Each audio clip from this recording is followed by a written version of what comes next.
Eski çağlarda günlük yaşamı anlattığımız video serimizin ikinci bölümüyle devam ediyoruz. Bu bölümde prehistorik dönemlerde sosyal organizasyon ve grup davranışları nasıldı ondan bahsedeceğiz. İlk olarak ölü gömme gelenekleriyle başlayalım. Paleolitik dönem ölü gömme gelenekleriyle ilgili somut bulgular veren örneklerden biri de, Irak'ta bulunan Şanidar mağarasıdır. Şanidar mağarasında ölünün bilinçli bir şekilde gömüldüğünü, mağarada yaşayan insanların, bilinçli bir şekilde ölü gömme geleneklerini uyguladıklarını görüyoruz. Şanidar'da ele geçen bu gömü, bilim dünyasında çiçekli gömü olarak adlandırılır.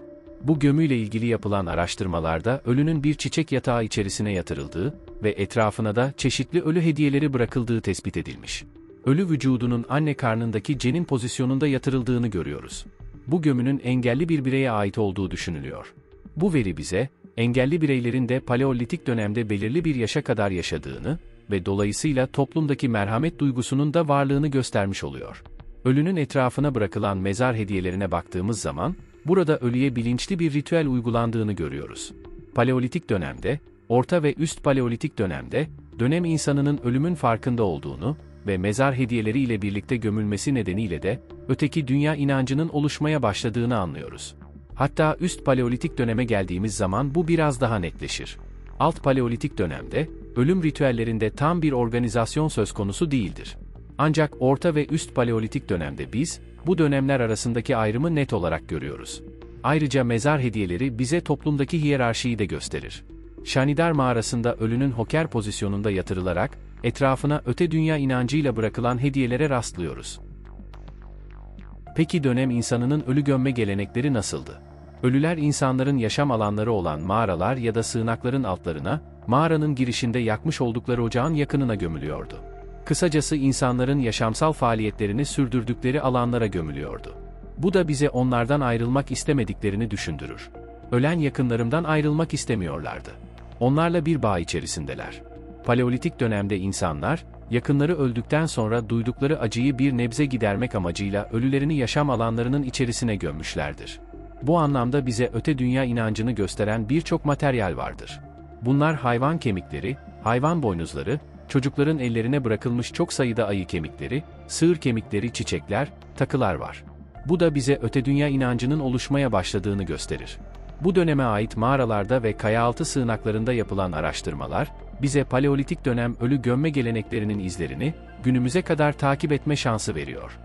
Mağaralarda yapılan gömülerin yanı sıra, kayaaltı sığınaklarında da iskeletlerin ele geçtiğini görüyoruz. Buradaki gömüler de, dönemin sosyal yapısı ve ölü gömme gelenekleri hakkında bize bir takım ipuçları verir. Bunlar mezar ya da ölü hediyesi olarak adlandırılan buluntulardır. Bu mezarlarda boncuktan yapılmış kolyeler, takılar ve bir takım zoomorfik figürler içeren mezar yapılarıyla karşılaşıyoruz. Orta ve Üst Paleolitik dönem mezarlarında toplumsal hiyerarşinin oluşmaya başladığını görüyoruz. Çünkü bir mezar yapısında az sayıda buluntuyla karşılaşırken, başka bir mezar yapısında daha fazla, daha farklı hediyeler bırakılmış olabiliyor. Peki Paleolitik dönem insanı nerelerde barınıyordu? Dönem insanının barınma alanları, mağaralar, kayaaltı sığınakları, geçici konaklama alanlarıydı. Şimdi kısaca barınma alanlarından söz edelim. İlk olarak mağaralar. Mağaralar Paleolitik dönemde sıklıkla tercih edilen yerleşim yerleriydi. Bunun nedeni, daha korunaklı olmaları, mağara girişlerinin korunaklı olması, vahşi hayvanlara karşı daha kolay korunma imkanı sağlaması, ayrıca ısıtılmasının da daha kolay olmasıydı. Ancak bunun yanı sıra geçici barınaklar da inşa etmişlerdir. Besin ihtiyaçlarını karşılamak adına ava çıktıklarında, geçici olarak yaptıkları bu barınaklarda kalıyorlardı. Sadece mağaralarda değil, kayaaltı sığınaklarında, ağaç kovuklarında da geçici olarak yaşamlarını geçirmişlerdir. Bu barınaklar mevsimlere ve araziye uygun olarak yapılmıştır.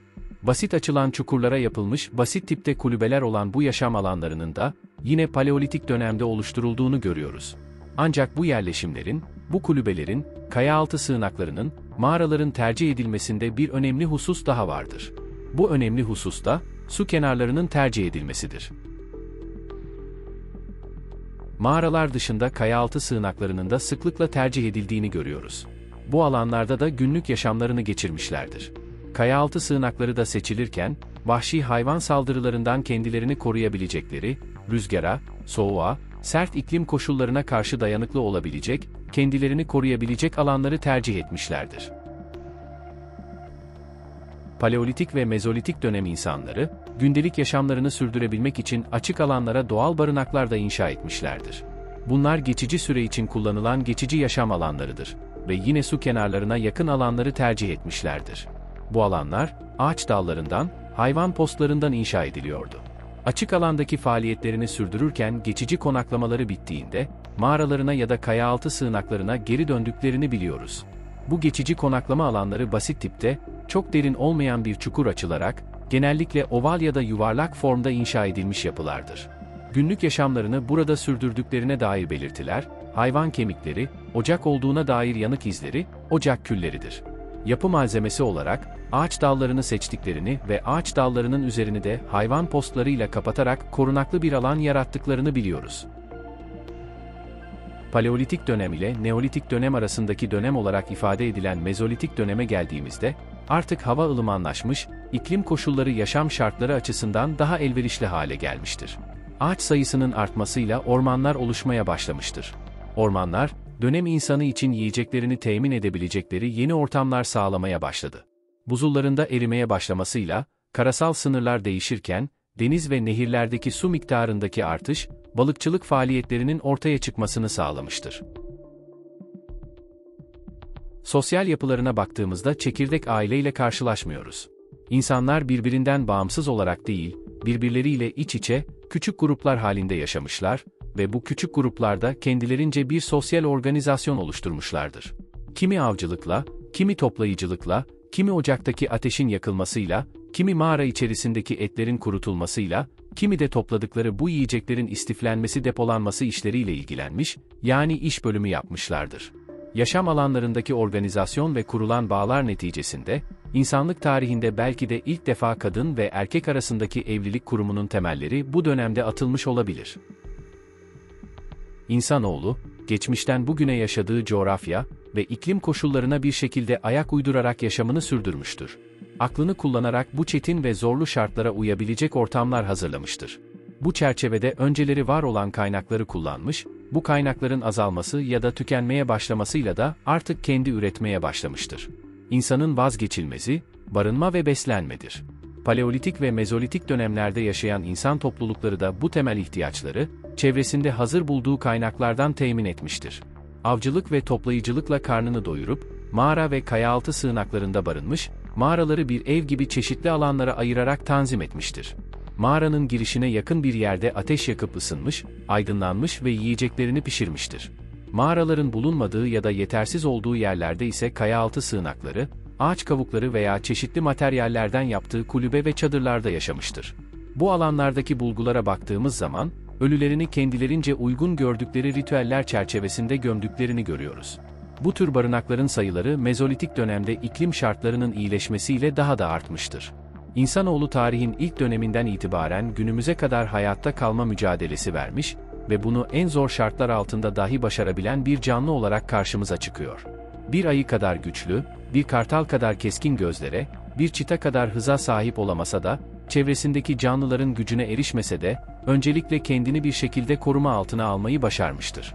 Ve bunu da en çok aklı ve zeka muhakemesi sayesinde yapabilmiştir. Yerleşik yaşama geçişin temelleri. İklim ve çevresel etmenler. Bereketli hilal ve tarıma uygun coğrafya. Yerleşik yaşama geçişle artık birçok şeyin değişmiş, insanların artık çevreyi algılamasında, toplumları algılamasında bir takım farklılıklar meydana gelmiştir. Bu farklılıklar da insanların günlük yaşamlarında büyük değişiklikler meydana getirmiştir. Yerleşik yaşama geçiş sürecini algılayabilmemiz için öncelikle bunu oluşturan şartlara değinmemiz gerekir. İnsanlar bir gecede Neolitik dönem gelsin ve biz ona geçelim demediler. Bu uzun süren bir süreç olmuştur. Ve bu değişimin öncüsü, çevre koşullarının iyileşmesi ve iklimin değişmesi olmuştur. Paleolitik dönem ve Neolitik dönem arasındaki geçiş döneminde iklim şartlarının değişmesiyle birlikte, özellikle bereketli hilal dediğimiz alan yerleşik yaşama geçişin coğrafi merkezi olarak karşımıza çıkıyor. Çünkü olmazsa olmaz doğal su kaynakları, bu alanda oldukça fazlaydı. Ve bu da tarımın ortaya çıkmasına, tarımın yapılabilmesi için gerekli olan koşulların olduğu bir arazi olarak karşımıza çıkıyor. Neolitik dönem olarak adlandırdığımız dönem, tarımın artık ortaya çıktığı ve artık Paleolitik dönemin avcı ve toplayıcı insanının, tarım ve hayvancılığa dayalı yerleşik yaşama geçtiği dönemi temsil eder. Neolitik dönem ve tarımın gelişimi. İlk tarımsal faaliyetler. Evcilleştirme ve hayvanlarla işbirliği. İlk tarım toplumları, köylerin ortaya çıkışı. Tüm bunlar bir anda olmadı. Binlerce yıl sürdü. Artık bu dönemde insanlar, beslenmeleri için gerekli olan ürünleri kontrollü bir şekilde toplayarak, yetiştirme sürecini Neolitik dönemle birlikte başlatıyorlar. Uygun iklim koşulları, uygun tarım alanları ve su kaynaklarına yakınlığı nedeniyle, bereketli hilal adı verilen bölgede, bu sürecin en erken tarım ürünü örnekleri karşımıza çıkıyor. Bu ürünler arpa, mercimek ve buğdaydır. İlk ortaya çıkan tarımsal ürünler bunlardır. Tarımın gelişmesiyle birlikte, hayvanların da evcilleştirilmesi süreci hızlanmış, koyun, keçi ve sığır ilk evcilleştirilen hayvanlar olmuştur. Bu hayvanlar sadece beslenme amaçlı değil, tarımsal faaliyetlerde kullanılmak için de evcilleştirilen hayvanlardır. Bu hayvanların evcilleştirilmesi ve besin ihtiyacı dışında tarımsal faaliyetlerde kullanılması da tarımsal üretimi büyük ölçüde arttırmış ve evcilleştirilen hayvanlar sayesinde ağır yüklerin taşınması da mümkün olmuştur. Sığır ve sonrasında at, bu tarımsal üretimin hızlanmasında devrim denilebilecek nitelikte bir yenilik getirmiştir. Tarımsal faaliyetlerin artmasıyla artık nüfusun artmaya başladığını da görüyoruz. Nüfusun giderek artması, insanların konar geçer yapılarından ziyade, belirli bir alanda sabit kalma, yerleşik bir düzende yaşama ihtiyacını da beraberinde getirmiştir. Paleolitik dönemde de gördüğümüz gibi bu yerleşim alanlarının tercih edilmesinde su kaynaklarına yakınlık, en öncelikli faktördür. Anadolu'da Çatalhöyük dönemi toplumlarının, nasıl organize olduklarını, nasıl bir günlük yaşam faaliyetlerinin olduğunu göstermesi açısından bize güzel bir örnektir. Çatalhöyük insanları kerpiçten yapılmış evlerde yaşıyorlardı ve yine o dönemin arpa, buğday gibi tarımsal ürünlerini yetiştiriyorlardı. Ve Veriko yine bu döneme ait önemli bir örnektir. Burada da tarımsal faaliyetlerin yapıldığını görüyoruz. Artan nüfusla birlikte insanların kendilerini savunma ihtiyacı hissettiklerine şahit oluyoruz. Dönem insanları bu amaçla, yaşam yerlerinin çevrelerini sur duvarlarıyla çevirmişlerdir. Yerleşik yaşamın toplumsal etkileri, sınıflar, iş bölümü ve mülkiyet. Yerleşik yaşamla birlikte insanların hayatlarında, inanç sistemlerinde, çevreyi, doğayı algılamalarında köklü bir takım değişiklikler meydana gelmiştir. Yaşam biçimlerindeki değişikliklerle, avcı ve toplayıcı topluluklarda kısmen de olsa eşitlikçi ve küçük gruplar oluştururken, tarıma dayalı yerleşik yaşama geçen topluluklarda artık daha büyük bir hiyerarşik toplum yapısının oluşmaya başladığını görüyoruz. Çünkü iş kollarının artmasıyla toprak mülkiyeti kavramı gelişmeye başlıyor. Toprak mülkiyeti ve sosyal hiyerarşi. Toprak o dönem için en önemli ekonomik kaynak olarak karşımıza çıkıyor ve toprağı kontrol eden insanlar, tarımsal faaliyetleri de yönetmeye başlıyor. Tarımsal faaliyeti yönetenler, zenginleşiyor ve o dönem için oldukça önemli bir güç sahibi olmaya başlıyorlar. Ve yavaş yavaş artık biz toplumsal, sınıfsal farkların oluşmaya başladığını görüyoruz. Elitler ve toprak sahipleri, Neolitik dönemde karşımıza çıkmaya başlıyor. Toprak sahibi olanlar aynı zamanda tarımsal üretimi de denetlemeye başlıyorlar. Ve bu kişilerin, toplumdaki diğer kişilere göre daha da zenginleşmeye başladıklarını ve güçlü bir sınıfa doğru evrildiklerini görüyoruz. Bu sınıf, yönetim ve dini liderlik vasıflarını da üstlenince, artık keskin bir ayrımın ortaya çıktığını görüyoruz. Yine bu dönemde, tarım dışında, bizim zanaatkarlar dediğimiz bir grup daha var. Metal işlemeciliği, çömlekçilik ve aynı zamanda da dokumacılık gibi işlerle uğraşan ve bu konuda uzmanlaşmış kişiler de karşımıza çıkıyor. Bu kişiler de ticaretin gelişmesine fayda sağlıyorlar. Ve kölelik. İlk kentleşme süreciyle birlikte artık kölelik kavramının da ortaya çıktığını görüyoruz. Köleler, genellikle savaş esirlerinden ve toprak sahiplerine borçlarını ödeyemeyen kişilerden oluşuyor. Genellikle tarım işlerinde ve büyük inşaat faaliyetlerinde çalışıyorlar. Toplumsal iş bölümü. Bu dönemle birlikte, artık nüfusun da fazlalaşmasıyla karmaşık hale gelen sosyal gruplar ortaya çıktı ve toplum içinde daha belirgin sınıfsal farklılıklar görülmeye başlandı. Rahipler, yani din adamları, dini törenleri yönetmenin yanı sıra toplumun önemli, ileri gelen liderleri haline geldi. Toplumda ileri derecede sözü geçen kişiler, hatta bütün toplumsal organizasyon o dönemde, bu din adamlarının çevresinde şekilleniyordu. O dönemdeki tapınaklar, dini ibadet alanları, aynı zamanda ekonominin ve ticaretin döndüğü alanlar olarak karşımıza çıkar. Ve zanaatkarlar. Daha çok tarımsal olmayan alanlarda uzmanlaşan bu kişiler, çoğunlukla dokumacılık, metal işçiliği ve çömlekçilikle uğraşıyorlar. Üretilen çömlekler, aynı zamanda ticaret ürünü olarak da sıklıkla kullanılıyor. Yerleşik hayatta kadının yeri. Yerleşik hayata geçişle artık, toplumsal cinsiyet rolleri de biraz daha belirginleşmeye başlıyor. Paleolitik dönemde kadınların genellikle toplayıcılık ve besinlerin hazırlanması gibi işlerle uğraştıklarını görüyorken, tarım toplumlarında kadının rolünün biraz daha sınırlı bir hale geldiğini görüyoruz. Ancak, bu tüm toplumlar için geçerli değil. Mesela bu dönem Çatalhöyük yerleşimine baktığımızda, bir kadın mezarında çok sayıda ölü ve mezar hediyesiyle karşılaşıyoruz. Bu durum, bize bu kadının yaşadığı dönemdeki sosyal statüsüne, toplum içindeki önemine işaret eder. Ancak genel olarak baktığımızda, artık ataerkil bir düzenin oluşmaya başladığını görüyoruz.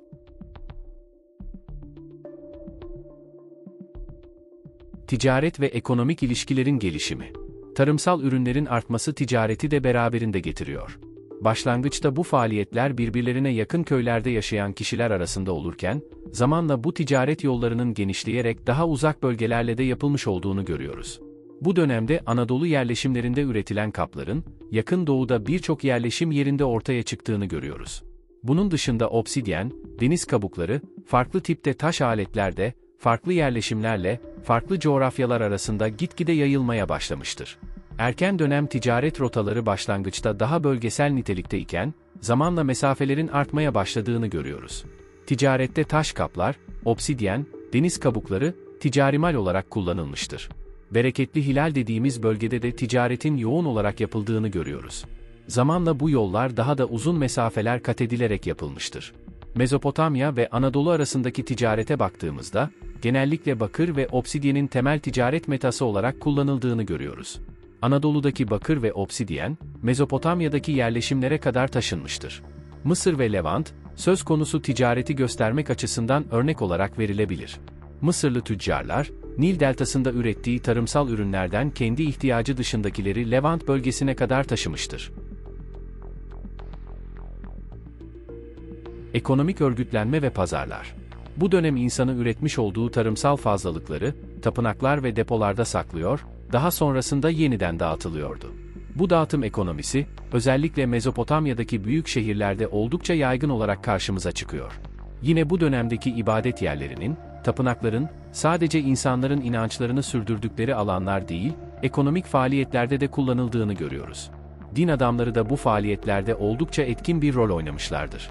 İbadet alanlarının çevresindeki alanlarda pazarlar gelişmeye başladı. O dönemin sanatkarları ve çiftçileri, üretmiş oldukları ürünlerini burada takas yoluyla birbirleriyle değiştiriyorlardı. Uzmanlaşma ve ticaretin gelişimi. Tarım oldukça önemliydi ancak, zanaatkarların da yine bu dönemde önem kazandıklarını görüyoruz. Zanaatkarların üretmiş oldukları ürünlerin de pazarlamasıyla birlikte ticaret, bu dönem ekonomisi için oldukça önemli bir faktör olarak karşımıza çıkıyor. Yerleşik yaşamla birlikte insanların düşüncelerinde, çevre ve toplum algılamalarında bir takım farklılıklar oluştururken, dini inançlarına da bu değişimin yansıması göz ardı edilemez. Yerleşik yaşamın getirdiği bu köklü değişiklikler, dini ve kültürel yapılarda da kendini belirgin bir şekilde göstermiştir. Din ve kültürel değişimler. Neolitik dönem toplumları, tarım faaliyetlerinin ortaya çıkmasıyla birlikte, doğayla daha iç içe bir şekilde faaliyetlerini sürdürüyorlardı. Bu durum dini inançlarını da şekillendirdi. Dolayısıyla, tarımsal bir yaşama geçen bu topluluklarda, tarımsal üretimin devamlılığı, doğanın döngüselliği, tarımla bağlantılı tanrılara olan inancı güçlendirdi. Yerleşik tarım toplumlarında doğurganlık ve bereket tanrılarına inanışın yaygınlaştığını görüyoruz. Mezopotamya'nın bereket tanrıçası Inanna ve Mısır doğurganlık tanrıçası Isis, bu dönemde önemli dini figürler olarak karşımıza çıkıyor. Yaptıkları ziguratlarla, bir nevi astronomik faaliyetleri gözlemliyor ve bu gözlemler sonucunda güneş ve ay tanrılarına tapmaya başlıyorlar. Güneşin bu tarımsal faaliyetler üzerindeki etkisi Mısır'da, Ra ve Mezopotamya'da Şamaş gibi tanrıların ön plana çıkmasına sebep oldu. Artık dini yapılarında, form olarak bu dönemle birlikte değişmeye başladığını görüyoruz. Daha yaygın ve daha büyük dini yapılar inşa edilmeye başlandığını görüyoruz. Ziguratlar, Mezopotamya'da bulunuyor ve tanrıların yeryüzündeki evi olarak kabul ediliyor. İnsanlar burada inançlarını geçirmeleri dışında, ekonomik faaliyetlerde de bulunuyorlar. Burada yer alan din adamları, toplumda oldukça etkin bir şekilde, her alanda yer almaya başlıyor. Anadolu'dan bir örnek olarak Göbeklitepe'yi verebiliriz. Göbeklitepe, birçok bilim insanına göre, yerleşik yaşamın başlamasından önce inşa edilmiştir. Burada yer alan taş dikitler, dini ritüellerin o dönem toplulukları için ne kadar önemli olduğunu ortaya koyar. Toplumda her alanda bu kadar köklü değişiklikler yaşanırken, bunun yansımalarının ölü gömme geleneklerinde olması kaçınılmazdır. Artan nüfusla birlikte bu dönemin sonlarına doğru, artık ölüler yerleşim alanı dışına taşınmaya başlıyor. Bu dönemin başlarında ölüler yine yaşam alanlarının içerisine gömülüyordu. Çatalhöyük'te oturdukları sekiler, avlular içerisine, evlerin tabanlarına eşyalarıyla birlikte gömülürken, bu dönemin sonlarına doğru, yerleşim dışına, ekstramural gömüler başlamıştır. Ur Kraliyet mezarlarına baktığımız zaman, burada oldukça nitelikli mezar hediyeleriyle karşılaşıyoruz. O dönemdeki din adamlarının, yönetici sınıfının, gücünü, statüsünü göstermesi açısından oldukça önemli buluntular, Ur Kraliyet mezarlıklarında karşımıza çıkar. Yerleşik yaşama geçiş insanlığın en önemli dönemeçlerinden bir tanesidir. İnsanlık tarihinde köklü değişikliklere yol açmıştır. Tarım ve hayvancılığın gelişmesiyle birlikte insanların sayısı, toplulukların sayısı artmış, dolayısıyla beslenme faaliyetlerindeki ihtiyaç da giderek artmıştır. Nüfusun artmasıyla birlikte toplumlarda, çeşitli iş bölümleri ortaya çıkmış ve bunun sonucunda da toplumsal hiyerarşi şekillenmiştir. Ticaretin de artık genişlemesiyle birlikte insanlar, sadece tarıma değil farklı ticari faaliyetlere de yönelmişlerdir. Bu da toplumlar arasındaki değiş-tokuş faaliyetlerinin artmasına olanak sağlamıştır. Devletleşme ve erken dönem medeniyetlerinin doğuşu. Nüfus arttıkça, toplumlar artık büyümeye başladıkça, merkezi yönetim uygulamaları da ortaya çıkmaya başlar ve artık toplumların yönetimsel ekonomik ve askeri organizasyonlarını düzenlemek adına uğraş verdiklerini görürüz. İlk şehir devletleri yine Mezopotamya'da karşımıza çıkar. Uruk ve Eridu gibi şehirler aynı zamanda geniş tarım arazilerine sahip olan alanlar olarak görülür. Bu şehirlerde kral, rahip kral olarak bilinen liderlerdir. Bunlar hem siyasi, hem dini, hatta ekonomik güce sahip kişiler olarak karşımıza çıkar. Babil kralı Hammurabi ilk yazılı hukuk sistemini geliştirmiştir ve bu kurallar, tarım üretimi, mülkiyet hakkı ve sosyal hayatı düzenleyen kanunlardır. Önemli hususlardan bir tanesi de yazının icadıdır. Yerleşik yaşama geçişin en önemli sonuçlarından bir tanesidir. Özellikle Mezopotamya'da ticari ve idari kayıtların alınmaya başlanması yazı sayesinde olmuştur. Çivi yazısı ilk olarak 3200'lerde Mezopotamya'da kullanılmıştır ve kil tabletler üzerine uygulanmıştır. Bunlar genellikle listeler şeklinde, tarımsal ürünlerin isimleri, ticaretin düzenlenmesini konu alan tabletlerdir. Mısır'daki hiyeroglifler de çivi yazısı gibi benzer amaçlarla geliştirilmiştir. Öncelikle tapınaklarda Mısır'da karşımıza çıkan bu hiyeroglifler, tanrıça ve tanrılara hitaben yazılmıştır. Ordu ve savunma sistemleri. Nüfus arttıkça, şehir sayısı arttıkça, anlaşmazlıklar, savaşlar kaçınılmaz hale gelmeye başlar ve ilk olarak şehirlerin surlarla çevrilmeye başladığını görürüz. Ancak, çatışmaların ve savaşların artmasıyla birlikte, artık bu süreçte toplumlar kendi ordularını organize etmeye başlıyorlar. Mezopotamya'da ilk ortaya çıkan şehir devletleri arasında Sümerler, organize bir orduya sahip olan ilk toplumlardan biridir. Hem dış tehditlere, hem de iç tehditlere karşı kendilerini korumak amacıyla askeri sistemlerini güçlendirmeye başlıyorlar. Eski çağlarda günlük yaşamı anlattığımız video serimizin ikinci videosunu burada sonlandırıyoruz. Üçüncü videoda yakın doğu olarak tabir edilen coğrafyada, günlük yaşam nasıldı ona bakacağız. Bir sonraki videoda görüşmek dileğiyle, esen kalın.